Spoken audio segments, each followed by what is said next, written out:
हमें कई सारी चीज़ें दूसरों की पसंद आती हैं, चाहे वो फिज़िकल चीज़ें हों यानी कि उनकी बॉडी से रिलेटेड चीज़ें हों, चाहे वो मेंटल चीज़ें हों यानी कि उनका माइंड कैसा है, उनकी थॉट्स कैसी हैं, या फिर उनके एक्शंस कैसे हैं, या फिर इमोशनल चीज़ें हों कि वो ऐसे रिएक्ट नहीं करते पर हम तो करते हैं। और हमें अपनी चीज़ें बहुत बुरी लगने लगती हैं उसी मोमेंट में जब हम किसी और की चीज़ें पसंद कर रहे होते हैं। कई सारी चीज़ें हमें अपने बारे में पसंद नहीं होती। जैसे मेरा एग्जांपल लेते हैं, मुझे नहीं पसंद होता अपने बारे में कि मैं एकदम से चिढ़ जाती हूँ, बुरी तरीके से बोल देती हूँ लोगों से, और वो मैं नहीं देखती फिर सामने कौन है। मैं चिढ़ गई तो मैं बहुत बुरी तरीके से, मेरा कम्युनिकेशन बिगड़ता है, और ये चीज़ मुझे मेरे बारे में बिल्कुल पसंद नहीं है। और मैं जब दूसरों को देखती हूँ ना, कितने सॉफ्ट स्पोकन है, चाहे गुस्सा नहीं आता इन्हें और बुरी तरीके से नहीं बोलते, तो मुझे लगता है यार ये सब मुझे अपने बारे में पसंद नहीं है। और क्या पसंद नहीं है मुझे मेरे बारे में, कि मैं ना ज़्यादा लोगों से घुल मिल नहीं पाती हूँ। मतलब घुल मिल इन द सेंस ज़्यादा किसी के हाल चाल पूछना, किसी से और अच्छी अच्छी बातें करना, मीठी मीठी बातें करना नहीं आता मुझे। मैं अपने काम से काम रखना पसंद करती हूँ, मतलब अपने काम में परफेक्ट हूँ, एंड मुझे अपनी दुनिया में रहना पसंद है। मैं इतनी ज़्यादा सॉफ्ट स्पोकन नहीं हूँ, इतनी ज़्यादा स्वीट नहीं हूँ। और जब मैं दूसरी ऐसी लड़कियों को देखती हूँ कि जो बहुत स्वीट हैं और बहुत बबली हैं और बहुत ज़्यादा मिक्सअप होने वाली, बड़ी चाइल्ड लाइक टाइप की हैं, मम्मी अभी सॉरी मम्मी आ गई थी बीच में, जिनकी वजह से मैं बीच में डिस्ट्रैक्ट हो गई। मुझे ना डिस्ट्रैक्शंस बिल्कुल पसंद नहीं है कि एकदम से मैं कुछ किसी फ्लो में हूँ और कोई आ जाए और मैं डिस्ट्रैक्ट हो जाऊँ फिर, क्योंकि मेरा माइंड ना तब इतने अच्छे से एक्सप्रेस नहीं कर पाता अपने आप को जब उसे लगता है कि कुछ लोग हैं उसके आसपास उसे जज करेंगे, ये वो बोलना शुरू कर देता है। वो अकेले में बहुत अच्छे से एक्सप्रेस करता है, तभी कैमरे के सामने बोलना फिर भी आसान है मेरे लिए। लोगों के सामने भी वैसे मैं अब अपने आप को एक्सप्रेस करती हूँ जब मैं ज़्यादा सोचती नहीं हूँ। जब ये सोचना शुरू करता है तो एक्सप्रेस करना मुश्किल हो जाता है। Sorry for the glitch. Now मैं जहाँ थी वो ये था कि अपने बारे में हम कई सारी चीज़ें पसंद नहीं करते, कि यार हम ऐसे सॉफ्ट क्यों नहीं है, हमारी पर्सनैलिटी भगवान ने ऐसी क्यों नहीं दी है, हम इतने ज़्यादा इरिटेट होकर बुरी तरीके से क्यों बोलती हूँ, मतलब मैं क्यों बुरी तरीके से बोलती हूँ, बाकी सब तो सब ऐसे नहीं है। जब मैं दुनिया में लोगों को देखती हूँ तो मैं देखती हूँ कई सारी चीज़ें उनमें नहीं है जो मुझ में है, और मुझे मेरे बारे में वो चीज़ें पसंद नहीं है।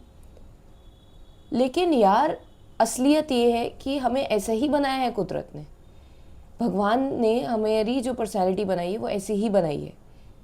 आज मैं एक टैरो कार्ड रीडिंग देख रही थी, उसमें ये आ रहा था कि आप अपनी पर्सनैलिटी को एक्सेप्ट कीजिए जैसी है, आप दूसरों से कंपेयर करके अपने आप को क्रिटिसाइज मत कीजिए, चाहे वो फिजिकली हो, चाहे मेंटली हो, चाहे इमोशनली हो। आप जैसे भी हो अपने आप को एक्सेप्ट करो।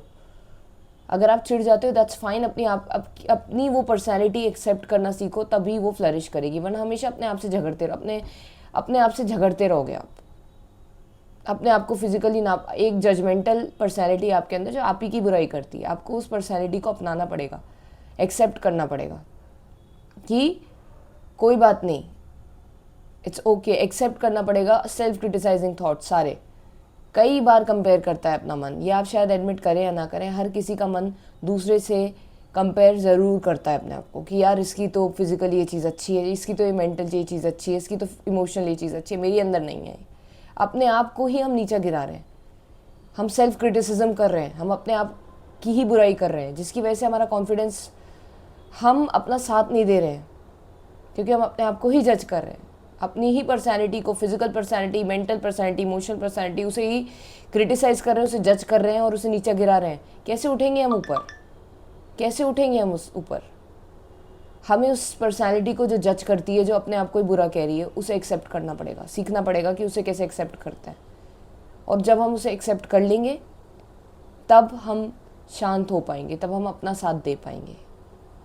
अपने आप से कहिएगा कि I accept each and every thing, every thought that exists inside my mind, all the self-critical voice that exists inside of me, I see it and I completely, fully, 100% accept that judgmental side of me, which judge my own personality, physical personality, mental personality or emotional personality, which judge me. I accept it completely. जब आप ये कहेंगे तो आप उससे fight करना बंद कर देंगे और उसके दोस्त बन जाएंगे जो आप ही को नीचे गिरा रहा है। आपको अपनी हर शैडो सेल्फ को देखना है, उसे एक्सेप्ट करना है और एक्चुअली उसके दोस्ती करनी है आपको। जब आप अपनी ही शैडोज से, जब आप अपनी ही अंदर की परछाइयों से दोस्ती कर लेंगे, अपना लेंगे उन परछाइयों को, तब वो परछाइयों से आप लड़ना बंद कर देंगे, तब परछाइयों से आप भागना बंद कर देंगे, तब आप परछाइयों की सुनना बंद कर देंगे। आप बस उन्हें अपना लेंगे, उन्हें एक्सेप्ट कर लेंगे कम्प्लीटली, तो स्ट्रगल ख़त्म हो जाएगा।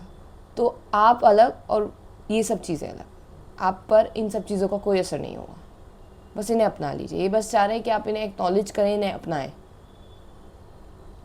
आई होप ये वीडियो उन तक पहुँचे जो परछाइयों से जूझ रहे हैं और उनकी कुछ मदद हो पाए, जो अपने आप को ही क्रिटिसाइज़ करने वाली आवाज़ से लड़ रहे हैं, उसे एक्सेप्ट करना सीखें वो लोग। मुझे बहुत टाइम लग गया है करने में, बहुत साल मैंने बर्बाद करे हैं इस जजमेंटल वॉइस से लड़ने में, भागने में, इसकी सुनने में। अब मैंने इसे एक्सेप्ट करना सीखा है, धीरे धीरे करना शुरू करा है, वो भी भगवान की मेहरबानी से, और मैं आप लोगों से भी ये शेयर कर पा रही हूँ ताकि आपकी मदद हो सके। अच्छी लगी वीडियो लाइक शेयर सब्सक्राइब ज़रूर करना, क्योंकि यही यूट्यूब की करेंसी है और ये आवाज़ ज़्यादा से ज़्यादा लोगों तक पहुँच सके, इसलिए मैं ये कर रही हूँ। Thank you so much for watching.